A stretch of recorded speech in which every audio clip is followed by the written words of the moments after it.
الجيش المصري يستعد قتاليا بالذخيرة الحية وينفذ مناورات مفاجئة.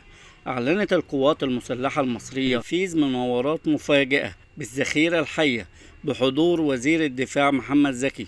وقال المتحدث العسكري أن الفريق أول محمد زكي القائد العام للقوات المسلحة وزير الدفاع والإنتاج الحربي يشهد تنفيذ المرحلة الرئيسية لمشروع تكتيكي بجنود بالذخيرة الحية لإحدى وحدات المنطقة المركزية العسكرية.